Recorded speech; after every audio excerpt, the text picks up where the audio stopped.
자, 여러분 안녕하십니까? 최창호 교수입니다. 지난 시간에 이어서 좀 더 강의를 이어가도록 하겠습니다. 제가 지난 시간에 조금 헌법학 교과서 말씀드렸는데, 제가 학교 다닐 때는 김철수 교수님, 권영성 교수님, 어떤 기라성 같은 교수님들이 계셔서 그분들 교과서를 이용해서 공부를 했습니다. 그래서 맨 처음에 권영성 선생님의 헌법학 교과서로 음, 기본권을 배웠고 2학기 때는 김철수 교수님 교과서로 통치기본을 배우고 해서 두 분 교과서 있었기 때문에 그 중에 하나를 또 고시 공부할 때 쓰고 그렇게 했습니다. 그 후에 제가 뭐 헌재를 가고 그리고 음, 또 헌법학 학위 과정에 들어가서 공부를 할 때는 그 성낙인 총장님 교수 헌법학 교과서 있어. 그다음에 정종섭 선생님 헌법 원론이 있어서 그 두 가지 책으로 하고 송석윤 선생님께서는 다른 독일 책 같은 것으로 공부를 하고 그렇게 했었습니다. 다른 학교에서 그 후에 보니까 정재환 교수님 성대 정재환 교수님 책도 있고 최근에는 뭐 간단한 책도 나오신 걸로 알고 있습니다. 그다음에 저희 동기 김하열 교수도 책을 내고 한 것으로 알고 있는데 고대 김하열 교수 이제 중앙대 계셨던 그 한승 교수님의 헌법학 교재가 있습니다.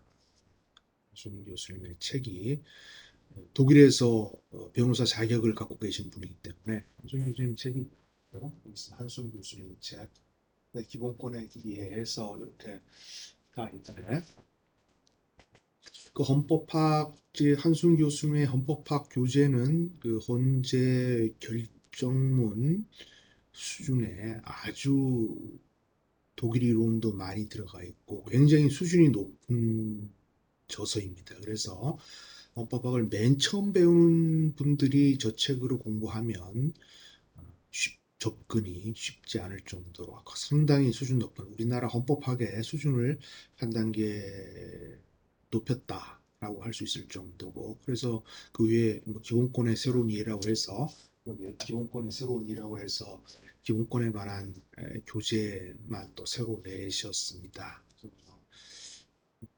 통치기구의 기구에 관한 책도 내셨는데 그때 보니까 논문을 쓰셨던 논문들을 모아서 이렇게 정리를 해놓으신 것으로 그렇게 보입니다. 그래서 헌법학 책들이 많이 있는데 또 수험서로 이제 객관식 시험 문제에 관해서는 또 기본서만 또 공부해서는 부족하니까 객관식 시험을 보는 분들은 예, 또 문제집을 가지고 공부를 하시는 것 같고 그다음에 로스쿨 학생들을 보니까 그 학원 강사들의 동영상과 함께 그 학원 강사분들이 펴낸 그런 책들이 있습니다.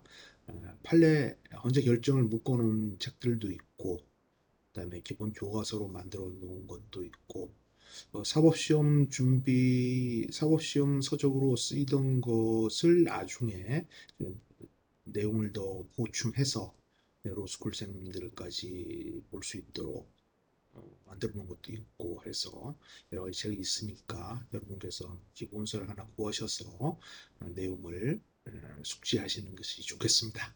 네.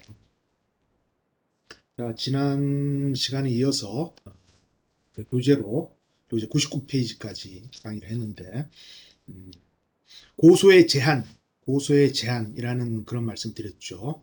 그 형사소송법 224조에서는 자기 또는 배우자의 직계 존속을 고소하지 못한다. 이렇게 되어 있는 것은 경국대전에 보면 아래 것들이 상전을 그러니까 뭐 노비나 그런 사람들이 상전을 반역죄, 대역죄 뭐 이런 죄를 제외하고는 관가에 고소하지 못하도록 대역 그렇게 경국대전에 형전에 쓰여 있었고 그것들이 경국대전, 속대전, 대전 통편, 대전 회통 뭐 열심히 대전 회통 대전 뭐 대학원 다닐 때 경국대전을 가지고 공부를 했습니다. 경국대전 형전에 보면 그런 내용이 나와 있습니다. 그래서 에, 그런 상전을 그리고 그 당시에는 유교적인 전통이 강했기 때문에 가장이라든가 위에 사람을 고소하는 것은 유교적 관념에서는 적합하지 않은 것이겠죠. 그렇게 돼 있었고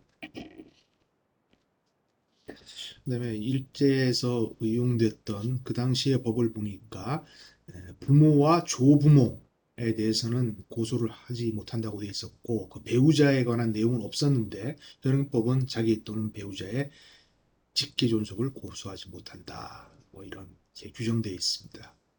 그래서 저 일본법을 찾아봤는데 일본법에는 고소를 피해자가 고소를 할 수 있다. 그런 조항은 있는데 자기 또는 배우 지식계 존속을 고소하지 못한다는 규정을 못 봤습니다. 제가 다시 한번 더 찾아보겠지만 일본법에는 없는데 이 우리나라 유교적 전통을 가지고 있어서 우리나라에만 들어온 것이 아닌가 뭐 그런 생각을 합니다. 그래서 2008 헌바 56 그 사건에 있어서 모친이 아들을 존속 상해로 고소를 하여서 기소가 되었으나 그것이 무죄 확정이 되고 그러자 아들이 모친을 무고 및 모해 위증 무고죄 자체도 어렵고 위증도 어려운데 모해 위증 뭐 이런 죄명 자체가 아주 어렵습니다. 위증죄 수사를 해보면 진짜 그 입증하기가 쉽지 않습니다. 모해 위증 해를 끼치기 위해서 법정에서 위증을 했다는 거죠. 위증을. 근데 그렇게 하니까 형소법에 따라서 각하를 했겠죠. 이제 헌재까지 갔는데 헌재에서는 합헌4, 위헌 5, 위헌이 더 많았습니다. 위헌이 더 많았는데 뭐 합헌의 의견이라는 것은 유교적 전통을 가지고 있어서 4인의 의견은 별 문제가 되지 않는다는 것이고 오히려 5인 위헌의 의견은 재판 절차 진술권의 중대한 제약을 초래한다. 그죠? 재판 절차 진술권의 중대한 제한을 초래하는 것이다. 그 평등의 원칙에 대해서 보면은 차별 목적의 비중과 차별의 정도 간에 비례성을 갖춘 것이라고는 볼 수 없다. 그래서 평등의 원칙에 위배된다. 이런 내용으로 5인의 위헌 의견이 있었습니다. 그래서 2011년 2월 24일 현재는 특별한 일이 없으면 매달 목요일, 네 번째 목요일, 마지막 목요일 날 선고를 합니다. 그래서 2008년 헌바 56 결정, 형사정법 224조 고소의 제한 규정의 합헌성 여부가 쟁점이 된 사건에서 헌재가 합헌으로 결정을 하였지만 위헌 의견이 더 많았다. 그래서 이것이 다시 한번 헌재로 가게 되면 제 생각으로는 위헌으로 결정될 가능성이 적지 않다. 그렇게 보입니다. 그다음에 고소의 기간. 고소 기간은 기수 미수를 불문하고 범인을 알게 된 날, 그때로부터 시작이 되어야 되겠죠. 범인을 알아야지 범인을 모르는데 고소를 할 수 없겠죠. 그래서 범인을 알게 된 날, 이런 개념, 범위를 알게 된 날로부터 시작된다. 그래서 통상 친고죄가 아닌 경우에야 뭐 기한의 제한이 있겠습니까만, 친고죄에 대해서는 6개월이 경과하면 친고죄에 대하여는 6개월이 경과하면 고소하지 못한다.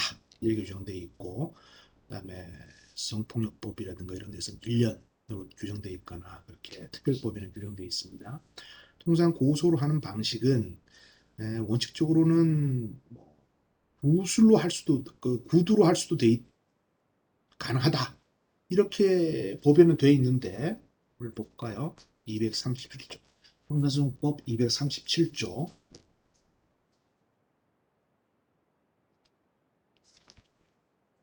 형사소송법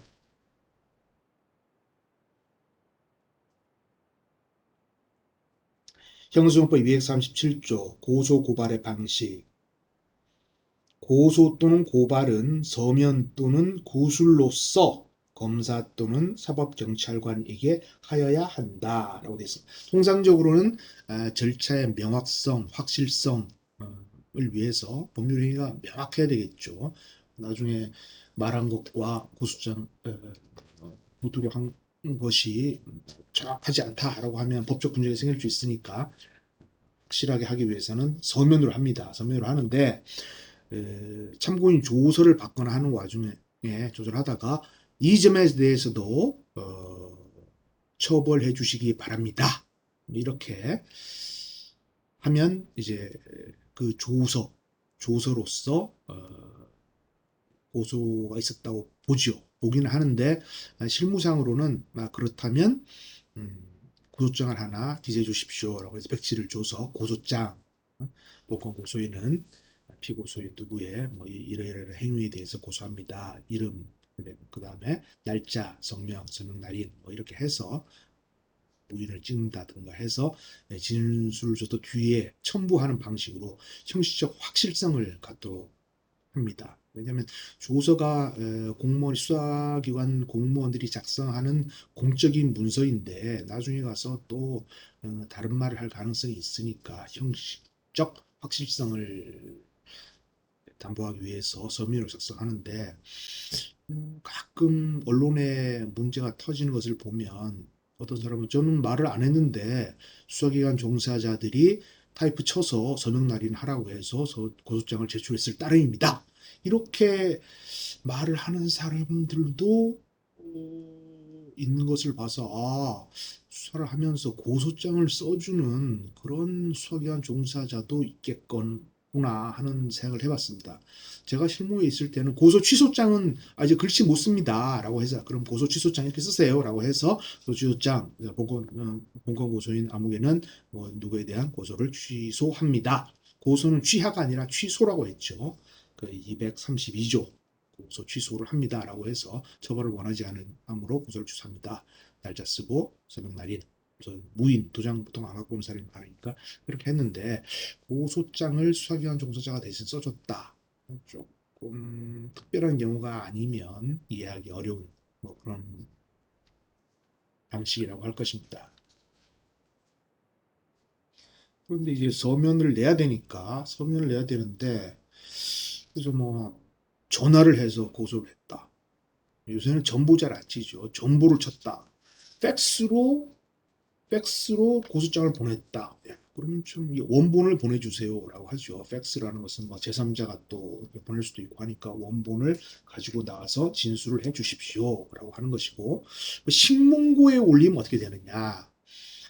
청와대 신문고에 올리면 그것이 청와대라는 기관이 행정부처 내에서는 제일 상위에 있는 기관이라 할 수 있지만 거기서 다 처리할 수 없기 때문에 각 행정부로 다 보냅니다. 보내면은 이제 통상적으로 인터넷 홈페이지 같은 데 있는 것은 해당 관계자가 뭐 진정으로 접수한다거나 민원으로 처리한다든가 해서 그렇게 처리하기 때문에 홈페이지에 누구를 처벌해 주십시오라고 한다고 하더라도 실무상으로는 그것을 고소장으로 접수했다라고 보기는 어렵지 않겠는가 그렇게 생각합니다.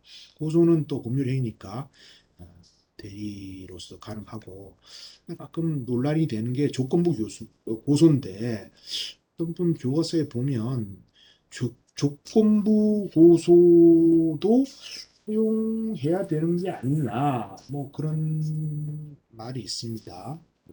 말이 있는데 저는 뭐 조건부 고소장을 한 번도 본 적이 없습니다. 한 번도 본 적이 없는데 소송의 진행에 지장을 주지 않는 범위 내에서 효력을 인정해도 무하다. 뭐 그런 의견도 있고 고소는 성질상 단순해야 하므로 절차의 확실성을 해치는 조건부 고소는 허용되지 않는다. 뭐 이런 의견도 있습니다. 그런데 뭐 절차에 문제가 없으면 조건부 고소도 가능하지 않겠는가 뭐 하는 것이 그런 의견도 있고 한데 조건부 고소장이라고 고소장을 제출하면 고소인 진술 조서를 받을 때 고소의 내용을 명확하게 해서 절차가 명확하게 하도록 팩트 파인딩이라고 하죠. 사실 관계를 명확하게 해서 하지. 그것을 조금 뭐 이렇게 되는 한 처벌해 주십시오. 이런 식의 고소장, 헌재에서는 반장 합헌 이렇게 해석하는 한 위헌이다. 이렇게 해석하는 한 합헌이다라고 하는 경우는 있지만 그건 변형 결정이라고 해서 헌재가 합헌 또는 위헌 결정을 일도 양단식으로 하면 법률 해석을 하는데 다양한 상태를 나타낼 수 없기 때문에 그렇게 변형적으로 하는 것이지 이렇게 되는 한 고소를 하는 것으로 해석해서 처벌을 해 주십시오라고 하는 고소장이 적절한지 모르겠습니다. 뭐 적극적으로 해서 뭐 처벌하도록 수사기관이 의지를 갖고 하면 할 수도 있겠지만 어, 강학상 논쟁이 아닌가. 근데 그런 고소장이 들어온다 하더라도 열심히 해수사를 하면 또 기소를 할 수 있지 않을까 그래서 합니다. 고소 불가분의 원칙 101페이지입니다. 고소의 효력의 미치는 범위인데 고소권이란 이 공법적 행위를 남용하는 경우가 있죠. 그래서 어떤 A라는 사람에 대해서 1, 2, 3, 4의 죄가 있다. 그럼 한꺼번에 고소를 하면 되는데 1 고소해서 처벌받고 확정되면 2 고소하고 좀 이따 또 3 고소하고 그래 뭐 그렇게 하다 보면 30조 후단한 경합범이 생겨서 확정 판결 받은 이전의 행위를 나중에 또 고소하는 수가 있고 해서 그야 뭐 또 집행유예가 받는 수도 있고 벌금이 또 되는 수도 있겠지만 그래서 그런 경우에는 쪼개기 고소다. 쪼개기 고소권의 남용이다. 뭐 그렇게 보여지는데 그래서 고소의 객관적 불가분의 원칙, 주관적 불가분의 원칙 이렇게 있으면 어떤 범죄 사실이 있다. 강간죄에 대한 고소를 하면서 폭행 협박만 고소를 합니다. 강간행위는 뭐 처벌을 원하지 않습니다. 이렇게 되면은 아니 강간행위에 대한 전부를 처벌을 해야지 폭행 협박만 고소를 하고 나머지는 고소의 대상에서 제외시켜 주십시오. 그러면 이건 말이 안 되는 거죠. 주관적 불가분의 원칙에서 공범이 두 명인데 A, B가 있다. 근데 A, B인데 둘이 행위를 강도를 했다. 그런데 A만 처벌해 주시고요. B는 처벌을 원하지 않습니다. 나중에 양형 자료로서 그렇게 말할 수 있는 건 모르지만 A, B 두 명이 합동범으로 특수혈도를 했다, 특수강도를 했다라고 하는데 한 명만 처벌해 주십시오. 하는 것도 적절하지 않은 양형에서는 나올 수 있겠지만 적절하지 않다. 그렇게 보입니다. 반의사 불벌죄의 경우 이제 친고죄 형법에 공부하다 보면 반의사 불벌죄가 나오죠. 반의사 불벌죄는 폭행 협박 그래서 피해자의 명시한 의사에 반하여 처벌할 수 없다라고 쓰여 있는 것을 폭행 협박 또 명예훼손 추파물에 의한 명예훼손 뭐 그런 것을 형법상 반의사 불벌죄다라고 하고 부정수표 단속법에 있어서도 소지인의 명시한 의사에 반하여 처벌할 수 없다. 이런 규정이 있고 근로기준법에 있어서도 임금체불이다라든가 뭐 그런 게 있으면 피해자의 명시한 의사에 반하여 뭐 처벌할 수 없다거나 뭐 기소할 수 없다거나 뭐 그렇게 규정돼 있을 겁니다. 뭐 그런 식으로 해서 폭행, 협박, 명예훼손, 축파물에 의한 명예훼손, 부정수표 단속법, 근로기준법 이런 데 있어서 반의사 불벌죄가 있다. 그렇게 알아두시면 친고죄라는 것은 이제 고소가 있어야 들어갈 수 있는 것이다. 이렇게 알아두시면 되겠고 고소를 취소한다. 고소를 취하가 아니다. 취하가 아니라 고소는 취소해야 된다라고 제 강의를 들으신 분들은 고소는 취소해야 된다라고 저 양반 입이 닳도록 얘기하더라. 형사소송법 232조에 보면 고소의 취소에서 고소는 제1심 판결 선고 전까지 취소할 수 있다. 고소 취소한 자는 다시 고소하지 못한다. 네? 그런 게 있다. 고소의 취소.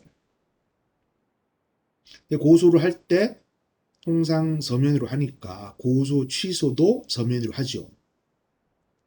그런데 구두로 입으로만 고소 취소를 합니다라고 하면 어떻게 됩니까? 나중에 가서 제가 고소 취소 안 했는데 수사기관에서 마음대로 저렇게 써놓습니다라고 하면 문제가 생길 수 있으니까 고소 취소의 경우에도 어, 서면을 받습니다. 서면을 고소 취소하십니까? 해서 예 합니다. 라고 하면 팩스 하나 보내주세요. 라고 해서 팩스를 받기도 하고 수사복을 칩니다. 고소 취소한다는 의사를 누구로부터 피해자로부터 고소권자로부터 받았고 어, 팩스를 첨부합니다. 통상 원본을 나중에 첨부하기도 하고 원래는 고소 취소를 하면 인감증명을 첨부하는데 인감증명 떼로 가면 돈도 들고 시간도 걸리니까 주민등록본을 복사해서 보내거나 또 요새는 사진을 찍어서 카톡으로 보내면 출력해서 첨부한 다음에 수화 보고를 쳐서 당사자로부터 고소 취소 의사를 확실하게 할기에 예, 보고합니다. 라고 해서 수화 보고를 칩니다. 그렇죠? 합의서만 제출한 경우에는 어떻게 되느냐? 합의만 한 것이 형사적으로 합의를 하고 고소 취소로 하는 것인지 민사적으로 돈만 받았다는 것인지 명확하지 않으니까 그 합의가 했다고 해서 반드시 형사상 고소 취소가 됐다고 볼 수 없다고 해석할 여지가 있습니다. 그래서 그 경우에도 합의를 했는데 이 경우에 고소도 취소하는 것입니까? 라고 분명히 물어서 고소 취소 여부를 확실히 한 다음에 사건을 처리하고 있습니다. 고소 취소는 1심 판결 선고전까지 할 수 있다.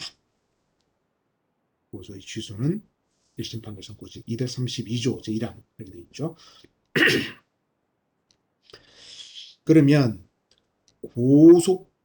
고소를 할 수 있는 권리를 포기할 수 있겠는가 하는 그런 문제가 되죠. 친고죄의 고소기간 내에 장차 고소권을 행사하지 않겠다는 의사 표시를 하는 고소권자의 소송 행위를 말한다. 고소권을 포기할 수 있겠는가? 공법상 권리를 자기 마음대로 포기, 그 불행사하는 것과는 다르죠. 그 고소권이 있지만 나는 고소를 하지 않겠다라고 하는 것하고 포기합니다. 고소권을 포기합니다라고 하는 것은 다르다고 봐야 되겠죠. 그래서 우리나라 대법원도 고소권의 포기에 관하여는 법률상 어떤 명시적인 규정이 없기 때문에 고소 전에 고소권을 포기할 수는 없다. 이렇게 하고 있죠. 고소 전에 고소권을 포기할 수는 없다. 이렇게 대법원에서 인정하고 있습니다. 고소는 피해자와 또는 그 관련된 사람이 하는 것이고 그 이외의 사람, 고소권자, 범인, 고소권자, 그 이외의 제3자가 수사기관에 대해서 어떤 신고를 한 다음에 범인의 처벌을 구하는 것. 이게 고발이라는 것은 어떤 범죄 사실을 밝혀서 범인이 누군지는 모르겠는데 그 범죄 사실을 증거하면서 그 사람을 찾아서 처벌을 해 주십시오. 라고 하는 그런 것으로 봐야 됩니다. 고발은 234조에 있습니다. 고발은 누구든지, any person이죠. 누구든지. 헌법 같으면 모든 국민은 이렇게 썼겠죠. 형사법에는 누구든지 범죄가 있다고 사료하는 때는 고발할 수 있다. 네, 이 항은 공무원은 그 직무를 행함에 있어 옛날에는 그 직무를 행함에 있어 직무를 담당함에 있어 범죄가 있다고 생각하는 때는 고발하여야 한다.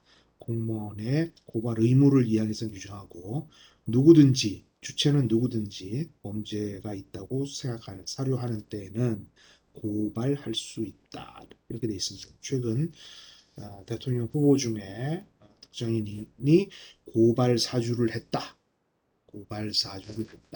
사주 고발을 조사했다. 뭐 그런 내용이죠. 법에 의하면 누구든지 범죄 혐의가 있으면 고발할 수 있고 자기가 고발하기가 뭐 적절하지 않으면 옆에 있는 사람한테 야 고발 좀 해줘 라고 할 수 있을 것으로 보이는데 그러면 특정 직위에 있던 사람이 다른 사람에게 고발 좀 하게 해줘 라고 한 경우에 일반적 감독권이 있는 경우에는 직권남용이 된다. 뭐 이런 이론도 있습니다. 직권을 남용한다. 그 형법 123조에 직무 권한을 남용해서 사람으로 하여금 의무 없는 일을 하게 하거나 권리 행사를 방해했다. 그런 것인데 일적으로 저는 얼핏 안 될 것 죄가 안 될 것 같은 느낌도 드는데 뭐 죄가 된다는 분도 계시기 때문에 지금 뭐 진행되는 수사 사항을 뭐 지켜봐야 될 것 같고 또 대선까지 뭐 정치적 공방만 왔다 갔다 하다가 뭐 아무것도 아니고 그렇게 될 수도 있고 해서 뭐 정치적이라는 그런 것들이 어떻게 진행될지 뭐 지켜보는 것도 재미있지 않습니까? 그 다이내믹 코리아니까. 전속적 고발 사건, 뭐 공정이라든가 관세법, 공정거래법, 조세범처벌법, 출입국관리법, 국회에서 지원 감정에 관한 법률. 그래서 뭐 국회에서 나오라 청문회 나오라고 했는데 안 나오면 국회 고발도 하기도 하고 전속 고발권, 공정위의 전속 고발권, 공정위에게 계속 고발권을 주는 게 맞느냐? 리니언시를 줘서 담합회를 담합 행위를 했다 하더라도 그것을 깨고 담합을 깨고 미리 신고를 한 사람에게는 혜택을 주는 그런 제도가 참 배신을 유발하는 것으로 나쁜 것이다. 없애야 된다라는 사람도 있고 그것이 있어야 담합 행위를 조사할 수 있지. 그게 없으면 어떻게 담합 행위를 조사할 수 있겠느냐. 뭐 이런 내용도 있고 그렇다면 전속고발권을 공정위에 줘서 안 된다. 공정위가 사건을 묻어버리면 안 되니까 누구든지 수사할 수 있어야 된다라고 해서 입법 공정거래위원회의 가장 큰 쟁점이 된다는 것은 전속고발권을 공정위원회에 계속 부여할 것이냐 말 것이냐 이렇게 돼 있었고 그렇다면 뭐 수사기관에서 고발해달라고 요청을 하면 공정위는 해야 된다 뭐 이런 이론도 있고 해서 뭐 절충적인 그런 입법이 되어 있는 것으로 알고 있습니다.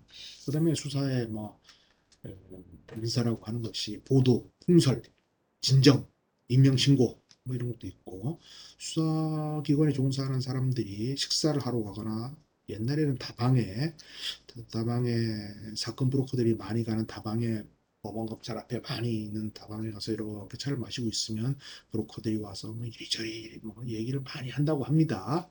많이 한다고 해서 그런 첩보를 듣고 와서 수사를 해서 성공한 얘기도 있고 제가 일선에 평검소로 있을 때는 그런 얘기를 옆에 방 수사관이 와서 당시 계장이 와서 얘기를 해서 잡아서 구속시키는 경우도 있고 합니다. 그래서 풍설 식당에 가서 또 검사들이 옛날에 인사이동을 1년, 2년 만에 자주 하니까 모르는 시골에 가서 식사를 하는데 식당에서 누가 막 얘기를 하더라. 그래서 그 얘기를 듣고 수사관한테 얘기해서 수사를 한 경우 뭐 그런 일이 있었다.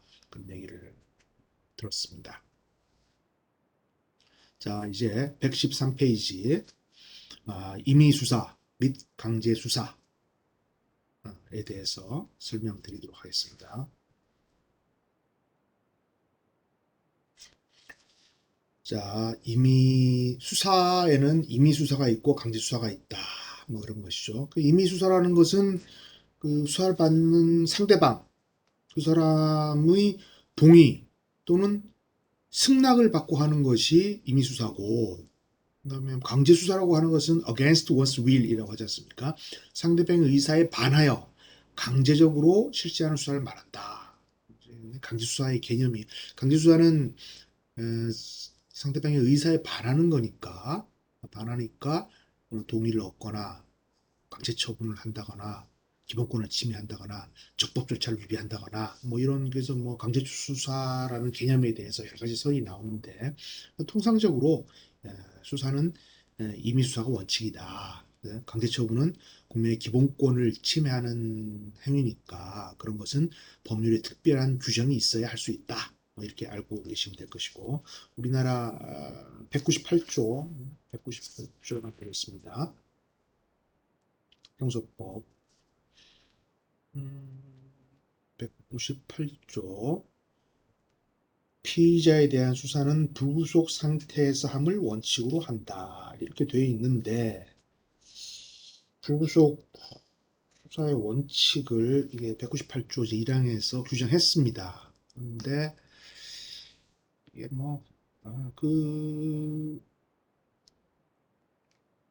이 내용에 대해서 반대를 하는 것이 아니라 제가 공부를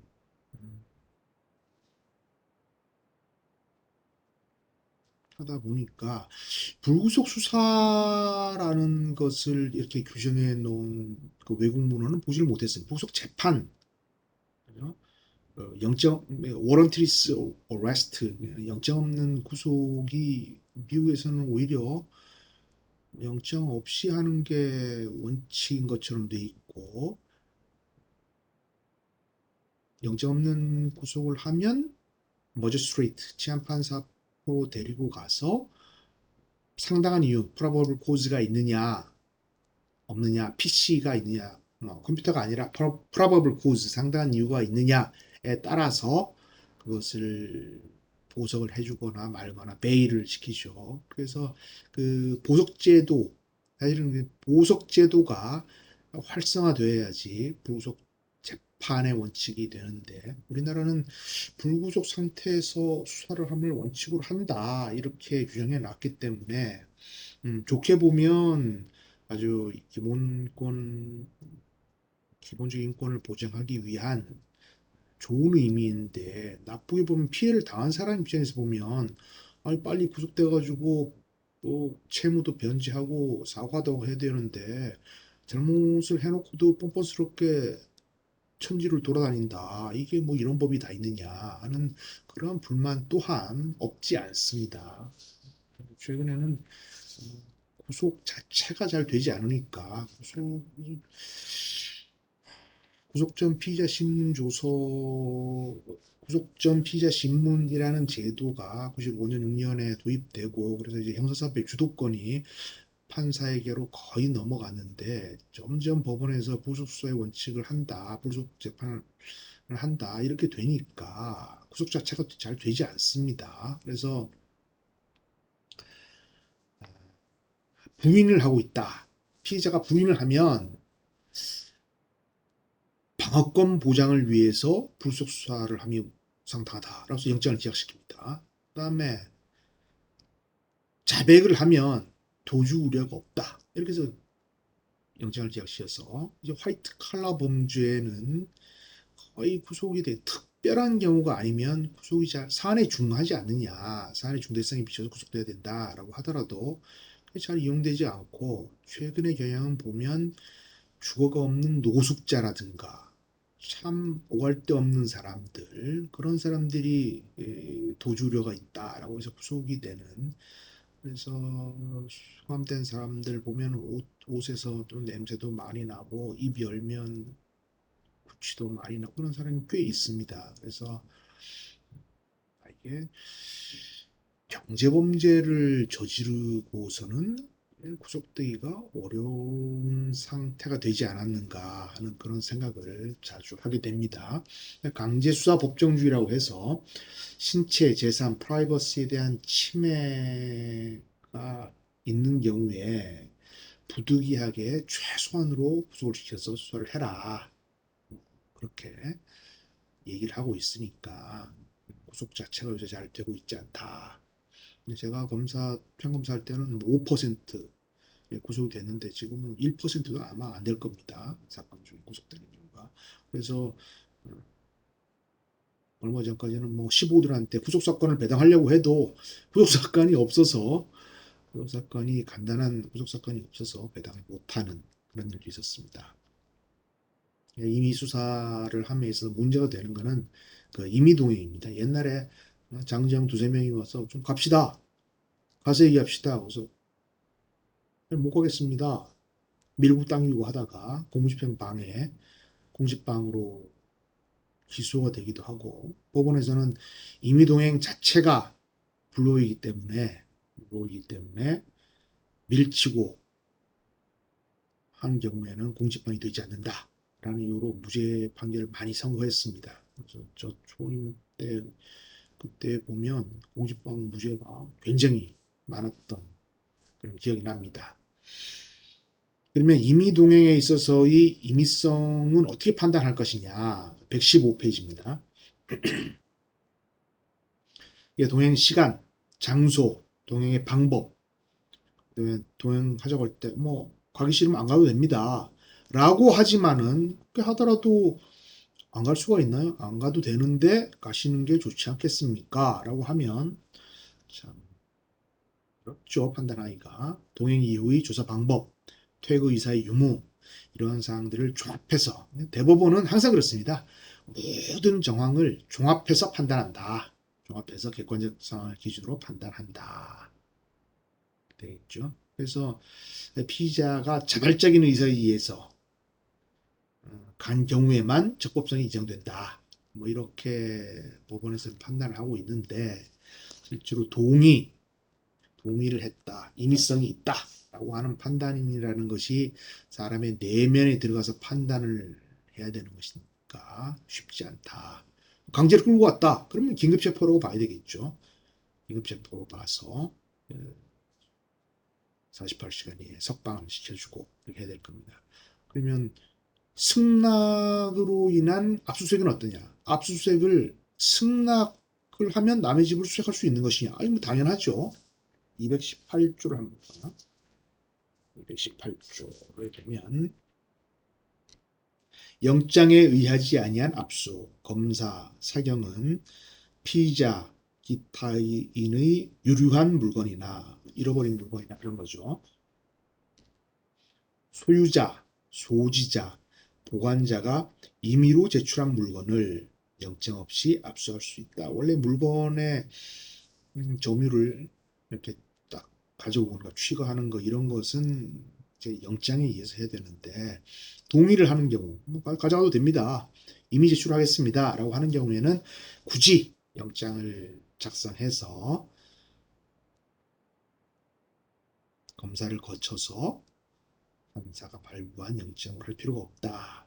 근데 옛날에 연수원 다닐 때 보니까 그 형사재판을 가르쳤던 부장판사님께서 수사기관에 의한 그 이미지출물 압수 이것이 사실상 전부 위협한 것이다. 여러분이 나중에 실무에 가면 이런 것을 잘 따져봐라 라고 하셨던 말씀이 기억이 납니다. 지금도 이거 뭐 몰카를 찍었다 그러면 내라 라고 하면 내지 않을 수가 없겠죠. 내지 않으면. 그래서 영장에 의하지 아니한 압수가 되기 때문에 영장에 의하지 아니한 압수도 되는데 수색은 왜 안 되겠느냐. 압수수색이라고 되어 있지만 search and seizure니까 수색을 먼저 해야 압수를 하지 않습니까? 그러니까는 우리 집 보세요. 아무것도 없습니다. 라고 할 때 인정된다. 네, 음주 측정 거부를 보면 지술 거부권에도 나오지만 음주운전이라는 것이 이제 빨대를 불어서 피로 뽑는 체열하는 방법도 있지만 빨대 이제 호흡을 불어 넣어서 후후 불어가지고 호흡 측정기에 의한 측정이라고 하는 것인데 이런 것이 호흡을 불지 않고 가만히 있으면 호흡을 불지 않고 오로 빨아들이기만 하면은 음주 측정이 안 될 거 아닙니까? 그래서 이게 음주 측정이라고 하는 것은 운전자, 술을 마셨다고 의심할 만한 그 운전자가 자발적으로 흡수를 그러니까 협조를 해야만 되는 것이기 때문에, 그죠? 협조를 해야 된다. 그래서 진술 거부권을 고지했느냐, 뭐 이런 문제가 나올 때, 진술 거부권에 그 호흡을 불어넣는 거, 이것은 진술이 아니지 않습니까? 어떤 자기의 생각이나 사실관계에 대한 생각이나 의사나 이런 것들을 사고를 그 말을 통해서 이제 표출하는 서면을 써내거나 구두로 말하거나 이런 것을 진술이라고 할 것인데 호흡을 불어넣는 것은 진술이 아니다. 이렇게 봐야 되겠죠. 그런 경우에는 우리나라 대법원 판결은 아마 그 강제수사는 아니라고 보고 있는 것이죠. 그래서 길거리 가다 보면 경찰이 도로를 막고 음주 측정을 하죠. 미국의 판례를 보니까 도로 어떤 포인트에 딱 서서 구간의 차를 전부 스탑 시킨 다음에 음주 측정하는 것이 문제가 되었던 그런 판례를 얼핏 본 것 같습니다. 사진 촬영은 어떠냐? 데모를 하는데 수백 명이 왔다 갔다 하는데 멀리서 드론으로 찍었다. 그러면 어떤 사람이 야, 나 길 가는데 지켰으니까 내 초상권을 침해한 것이다. 위협행위다. 뭐 이렇게 주장할 수 있겠죠. 이런 경우에 그런 거를 못 찍게 한다면 어떻게 했습니까? 못 찍게 한다면 그 데모 현장에서 불법행위를 하는 데모 시위를 하는 경우라고 할 때 체증 행위가 안 되니까 권력 집행을 못하게 될 수 있다. 이런 이름이 있겠죠. 서로 상반되는 것인데 사진 촬영이 영장 없이 이루어졌다 하더라도 반드시 위협한 것으로 볼 수 없다. 라는 것이 대법원 판례 입장이고 우리가 지나가다 보면 도로가 무인 카메라가 사진을 촬영하지 않습니까? 그래서 나 길 가는데 나를 왜 찍느냐라고 하더라도 그것도 이제 신호 위반하면 운전자는 이제 프라이버시 침해라는 논란이 있으니까 운전자 사진을 가리고 옆에 있는 사람을 가리고 이렇게 해서 속도 위반 스티커가 날아오죠. 그것도 우리나라 법원은 위협하다고 보지 않고 있고 증거 능력이 없다고 말할 수 없다. 뭐 이런 입장입니다. 그게 위협하다면 308조 2에 따라서 위협 수입 증거 능력이 없는 그런 것이 되겠죠. 임의 수사로 가장 그 말이 많다기보다는 가장 중요한 것이 수사를 함에 있어서 가장 중요한 것은 피의자 신문 조서를 작성하는 겁니다. 피의자에게 물어봐서 어, 이런 범죄 사실로 고소됐다. 이런 사실로 혐의를 받고 있으니까 진술의 기회를 부여할 테니까 피의자 당신의 의사를 진술하시기 바랍니다. 입장을 표명하시기 바랍니다. 그런 것이니까. 근데 피의자 신문을 말하기 진술 거부권이 있죠. 헌법상 자기부재 금지의 원칙에 따른 진술 거부권이 있어서 말하기 싫습니다. 미국 판례를 보니까 어떤 애가 소녀를 죽였는데 진술 거부권을 행사하겠다고 해서 경찰관이 그 사람을 차에 태우고 이렇게 가면서 눈이 오는 날이었어요. 눈이 오는 날인데 이렇게 눈이 오는데 그 어린 학생이 죽어서 저 눈에 파묻혀 있을 텐데 얼마나 춥겠느냐 뭐 이렇게 말을 하니까 그들은 피의자가 그럼 얘기하겠습니다 라고 해서 이렇게 쭉 얘기를 한 그런 사건이 있었는데 그런 경우에 뭐 거부권을 고지하지 않았다 라고 해서 쟁점이 됐던 그런 미국 판례를 제가 본 일이 있습니다. 그래서 피의자 신문을 강제할 수 없기 때문에 임의 수사다라고 말을 하죠. 그래서 음, 명예훼손으로 최근에 고소당했던 가세현의 강 변호사나 김 기자 이런 경우에 뭐 10번 안 나왔다 한다면 수사기관에서는 한 번, 두 번, 세 번 정도 출석 요구서를 보내고 연락을 한 다음에 나오지 않으면 수사보고를 쳐서 이 양반이 나와라 했는데 아직 나오지 않고 있다. 체포영장을 발부받아서 법 집행을 하게 되는 것이죠. 근데 명예훼손죄는 특별한 경우가 아니면 뭐 명예훼손죄로 구속을 시키지는 않는 것으로 그렇게 보입니다. 우리나라는 하여튼 피의자 신문을 임의수사의 방법이다. 왜냐하면 진술을 하러 와서도 진술거부권을 행사할 수 있고 그 다음에 퇴거를 하고 싶을 때도 언제든지 갈 수 있기 때문에 임의수사다라고 하는데 원래 이미 우리나라 형사소송법 만들어질 때 원래는 그 예심 판사가 있던 때의 제도를 기반으로 만들어졌기 때문에 원래는 아마 강제 수사로서 그 수사의 객체이자 대상인 피의자에게 진술을 무섭게 매섭게 threatening 하는 방법으로 물어보는 그러한 절차이기 때문에 강제 수사가 아니었겠는가. 제가 그렇게 생각합니다. 원래 피의자 신문을 받는 것, 이거는 강제 수사의 일환이었다라고 보이는데, 지금 통설은 진술거부권 행사할 수 있고, 언제든지 퇴거가 가능하니까 임의수사다. 뭐 이렇게 보고 있습니다. 통설이 임의수사다. 학자 중에는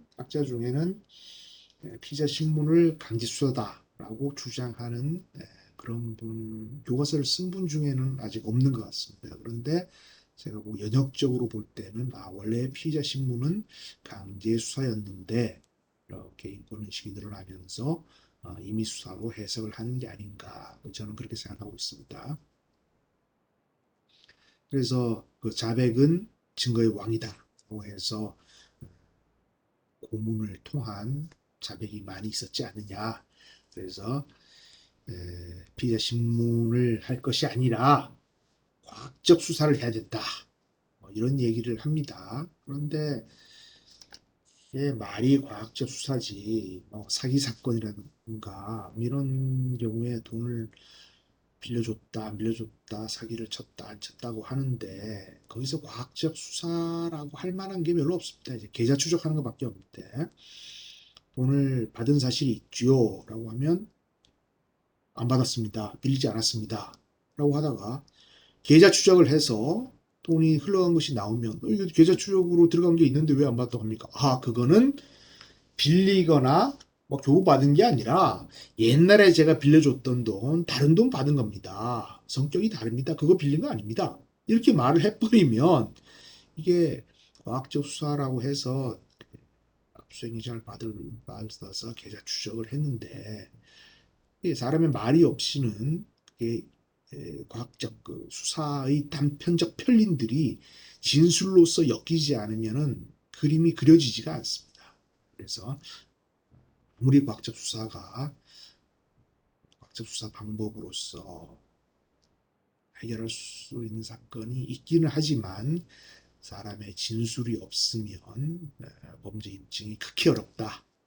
그런 생각이 들고 검사 또는 사경이 피의자 출석을 요구해서 피의자 신문을 하는데 원래는 사법경찰관으로 되어 있기 때문에 경위, 경감, 경정, 총경, 경무관 이런 사람들이 피의자 신문 조사를 받아야 되죠. 그런데 그동안에는 그런 지위에 있던 사람들이 적었고 그리고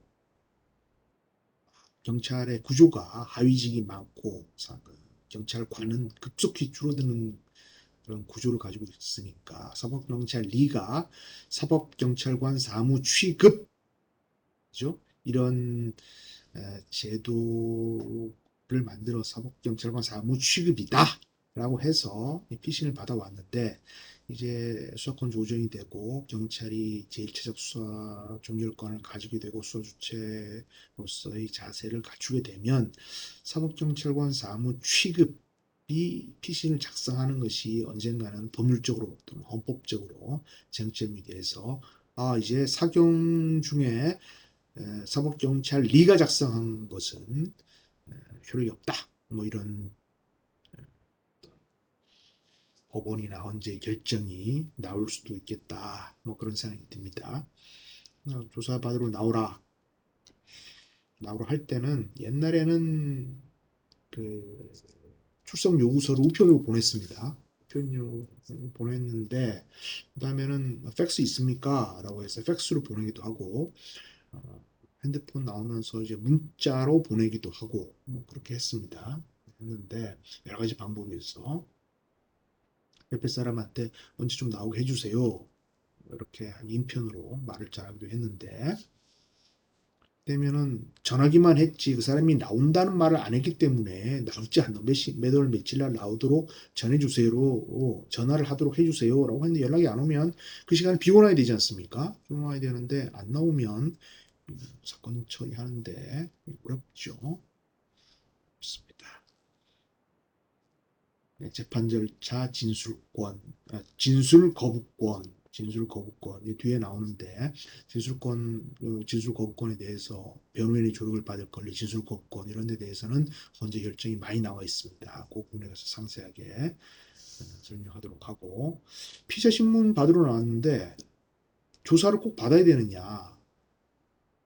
가도 됩니다. 조사 안 받고 아니 나 당신한테 조사 못 받겠습니다. 바꿔주십시오. 이렇게 말하고 가는 사람도 몇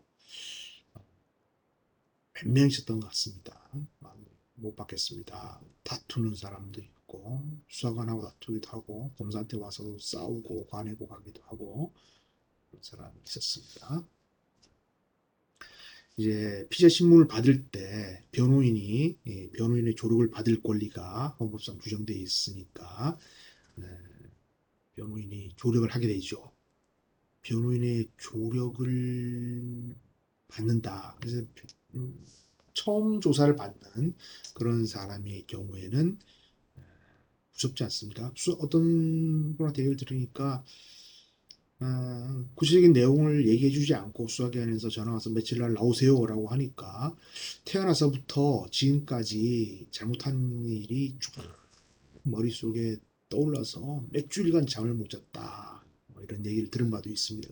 그러면 이제 수사기관에서 누가 뭐 고소를 했다거나 어떤 사실로 조사를 할 테니까 관련된 자료를 가지고 나와서 그쪽에 대해서 설명해 주시기 바랍니다. 이렇게 했으면 좋았을 텐데 뭐 조사할 일이 있으니까 언제까지 도장 가지고 나와주세요 라고 하면 아, 이건 뭐 어릴 때 잘못한 걸 가지고 그러나 뭐 언제 잘못한 것을 가지고 그러나 라고 해서 걱정을 많이 했다 이렇게 말씀하시는 분도 계셨습니다. 119페이지입니다. 변호인의 조력을 받을 변호인의 참여권 그죠?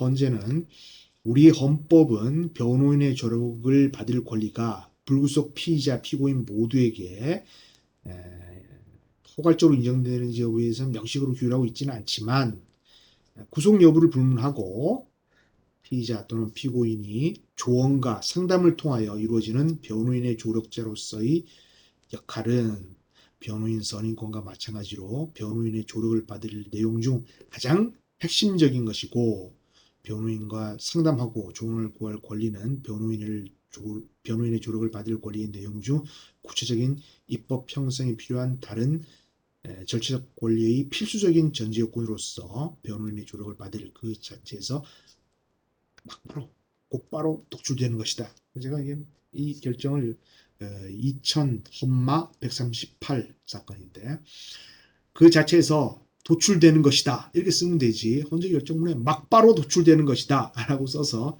이 결정을 읽을 때마다 야, 이 막바로라는 이런 표현을 쓰는 게 법률상이 뭐 구두로 우리가 버벌로 말할 때는 뭐 고정 도출되는 것이지라고 말할 수는 있지만 written statement 문어체적으로 말을 할 때 막바로 도출되는 것이다 라고 쓰는 이런 표현이 적절했느냐라는 항상 그런 의문이 듭니다. 그래서 조사를 받을 때 변호인이 옆에 앉아 있으면 심리적으로 도움이 많이 되죠. 도움이 많이 되기는 하지만 옆에서 변호인이 앉아서 시시콜콜 조사에 이의를 제기한다거나 피의자 대신 대답을 한다거나 하면은 가끔 그런 사람이 있었습니다. 그래서 아니 변호인 의견을 들으려면 의견서 써내시면 되지. 사실관계를 확인하는데 변호인이 말씀하십니까? 변호인 가만히 계시고 피의자가 말씀하세요. 라고 해서 변호인이 말 못하게 하고 후방 착석 의무라고 해서 이제 그 헌재 결정이 있는데 옆에서 계속 딴 얘기를 하니까 변호인 뒤에 가서 앉으세요. 라고 한 겁니다. 뒤에 가서 앉으라고 한 것이 이제 뭐 위헌이다. 그런 결정이 나온 게 있는데 그 검사실의 구조상 뒤에 옆에 앉을 수 없는 이렇게 좁은 공간도 있습니다. 그런 경우에는 어떻게 해야 될지 잘 모르겠는데 하여튼 후방 착석 의무에 대해서 문제가 된 사건에 있어서 헌재가 위헌 결정을 하고 있습니다. 120페이지에 그 청조 판례 보시면 변호인과의 조언과 상담 과정이 피의자 신문을 방해하거나 수사 기밀을 누설하는 경우 등 특별한 규정이 없는 한 변호인의 피의자 신문 참여권이 인정된다. 그래서 변호인이 수사를 할 때 참여하는 그런 것이 인정된다는 것인데 실제로 변호인을 옆에 앉혀놓고 조사를 받기 위해서는 변호사가 시간이 돈인 사람이 아니겠습니까? 다른 고부업과 같이 인력을 써야 되는 거니까 변호인이 옆에 앉아서 조사를 받는다는 것은 돈이 뭐 상당히 많은 사람이어야 한다. 뭐 그런 생각이 들기도 합니다. 통상 법무법인을 선임하면 파트너 변호사가 안 가고 어소 변호사들이 가서 앉아 있는데 제가 조사를 할 때 피의자가 뭐 이해할 수 없는 변명을 해서 아니 도저히 이해가 안 되는데 변호인이 오셨는데 이게 말이 된다고 생각하십니까? 그러니까는 꿀먹은 벙어리더라고요. 그래서 아니 이거 변호인 생각 어떠세요? 그러니까 아무 말도 못하고 있었어. 아니 이게 이런 논리로서 맞지 않는 것으로 보이는데요. 하니까 아마 내용도 모르고 그래서 그냥 앉아 있으라 하니까 그냥 앉아 있었던 것이 아닌가. 뭐 그런 경우에 변호인이 옆에 앉아 있어도 있다라는 그 심리적 안정을 빼고는 무기평등의 원칙이다. 뭐 이렇게 말하는 사람도 있지만 그게 공격을 하는 수사기관과 방어를 해야 되는 그 피의자의 입장에서 무기평등이 되겠습니까? 조금 그러니까 이론상으로는 무기평등의 원칙이다. 심리적 안정을 준다라고 하지만 큰 효과를 보지 못할 수도 있겠다. 라는 실무상 말씀을 드립니다. 그래서 이제 검사나 사견이 변호인 야 들어오지 마시오 나가시오 라고 한 경우에는 그런 처분 그렇게 하는 것에 대해서는 준항고 417조 한번 보세요. 형사법 417조에 보면 준항고 검사 또는 사경의 구금, 압수 또는 압수물의 환부에 관한 처분과 변호인의 참여 여기 나왔네요. 변호인의 참여 등에 관한 처분에 대하여 불복이 있으면 직무집행지의 관할 법원 또는 검사의 소속 검찰청에 대항한 법원에 처분의 취소 또는 변경을 청구할 수 있다. 준항고. 이 준항고라는 것이 귀하기는 한데 실무상 한첩단 사건이라든가 이런 데서 준항고가 많이 되었죠. 준항고의 효력을 다투는 그러니까 수사기관의 처분, 압수수색이라든가 변호인의 참여에 관한 수사기관의 처분에 대해서 준항고가 많이 되어서 판례가 몇 개 나와 있습니다. 120페이지 하단에 판례를 보시면 피의자가 변호인의 참여를 원한다는 의사를 명백하게 표시하였음에도 수사기관이 정당한 사유 없이 변호인을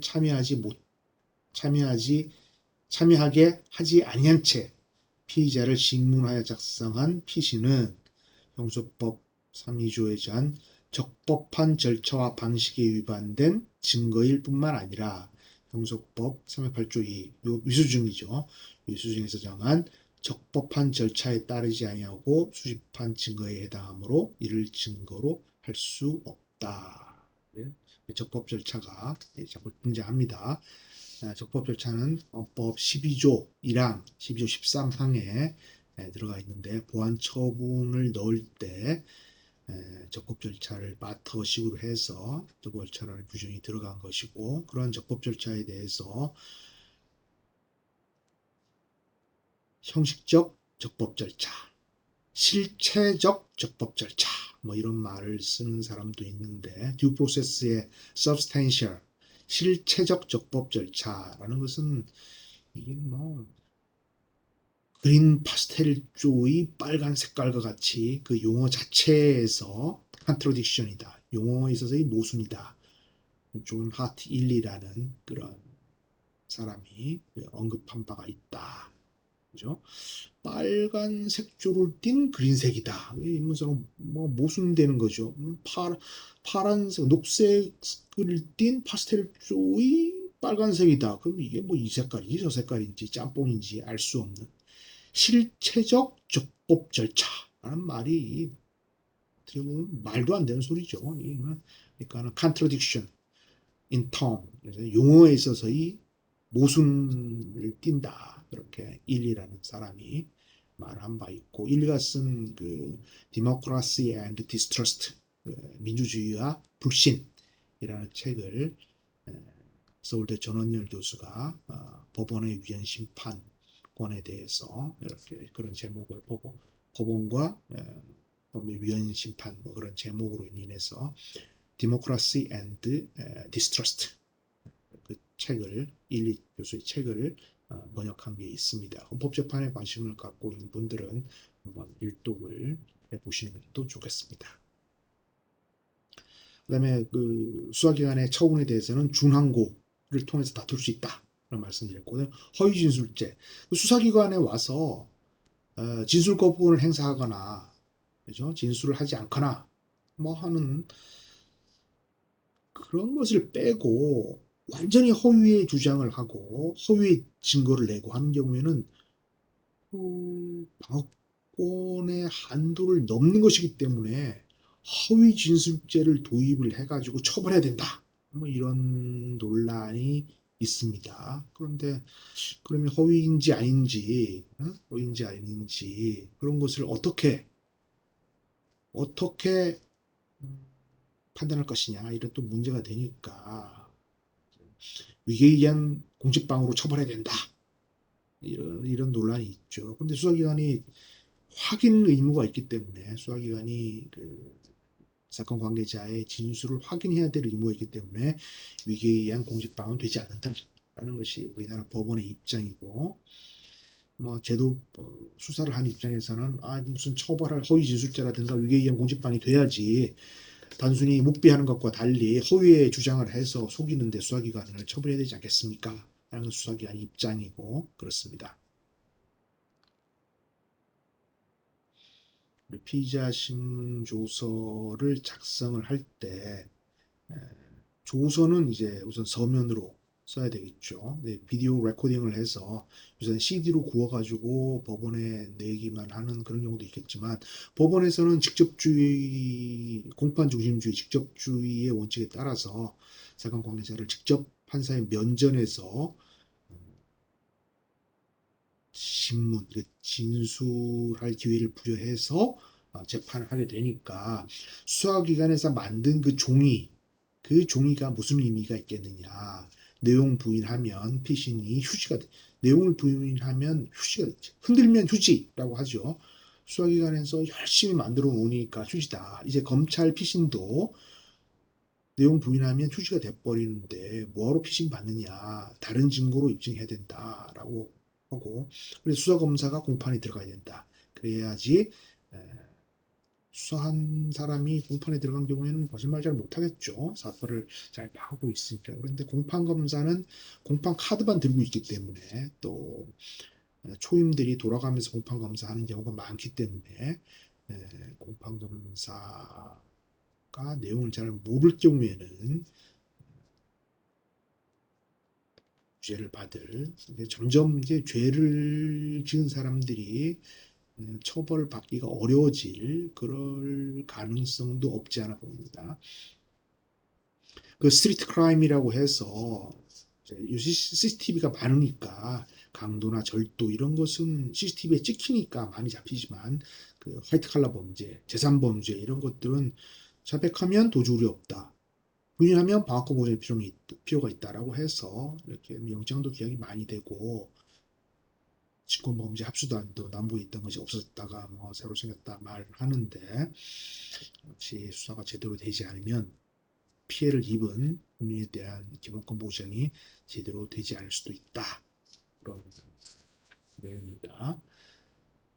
진료관계자가 동석을 하는 경우도 있고, 그렇죠? 그다음에 비디오 레코딩을 해서 그러면은 조서를 만들지 말고 비디오 레코딩을 해서 비디오로 찍은 거, 요새는 CD로 찍지만은 캠코더로 찍은 거를 CD로 구워서 보내는데 법원에서 그거를 비디오방도 아니고 틀어서 볼 필요 뭐 있습니까? 법원에서 보려고 하면 그 사실관계를 확인하려고 하면 당사자 불러서 법원의 면전에서 확인하면 되니까 특별한 경우가 아닌 한 비디오 레코딩을 해서 보낸다 하더라도 법원에서 별로 보이는 것 같지는 않고 2000년도 초에 영국의 리드 REID 리드 보고서를 보니까 영국에서도 한 3,000건 정도 비디오 레코딩을 해서 보냈는데 법관이 비디오를 튼 거는 2건밖에 없었다. 두세 건밖에. 그런 보고서를 본 일이 있습니다. 그래서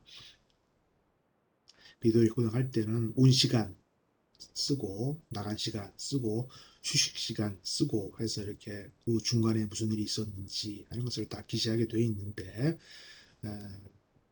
영상 녹화물 비디오 레코딩한 거 영상 녹화물을 본증으로서 인정해 주지 않고 있으니까 성범죄에서는 인정하지만 성범죄에서 인정을 하니까 그 컨프런테이션 대면권을 침해했다.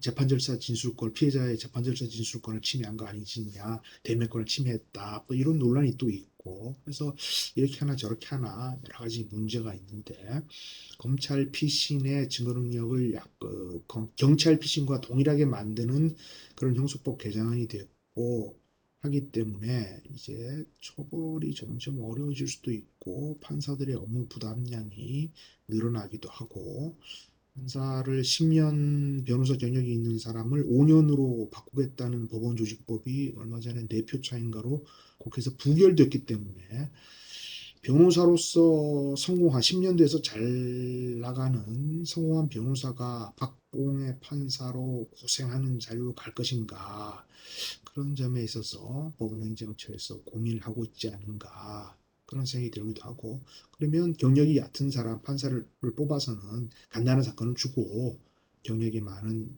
현직 판사들은 어려운 사건을 하고 하면 되지 않느냐 뭐 그런 논란이 있기도 한데 그래서 법원에서도 조금 고민을 하고 있지 않을까. 이제 공공기관에 있던 검사나 공공기관에 근무했던 변호사들이 판사로 많이 지원을 해줘야 되는데 법원의 수요에 맞게 될 것인지 그런 것들은 또 의문이고 합니다. 조사를 임의수사에 있어서 참고인 조사 그 피의자 아닌 사람이 참고인이죠. 참고인이고 법정에 가면 증인이 되는 것이죠. 지금 참고인의 출석을 요구해서 진술을 들을 수 있고 참고인 진술서를 받습니다. 진술조서. 그다음에 동의를 얻어서 그다음에 비디오 레코딩을 영상 녹화를 할 수 있고 또 필요한 경우에는 대질 조사를 하기도 하는데 대질 조사를 하는 경우에도 이렇게 조서 내용이 수렴되어야지 되는데 피의자는 자기 입장을 변경하죠. 계속 부인하고 있고 참고인도 계속 똑같은 주장하고 하면은 이렇게 모이지가 않고 이렇게 벌려지기 때문에 그런 경우에는 대질 조사를 하는 게 별로 의미가 없다 그런 생각이 듭니다.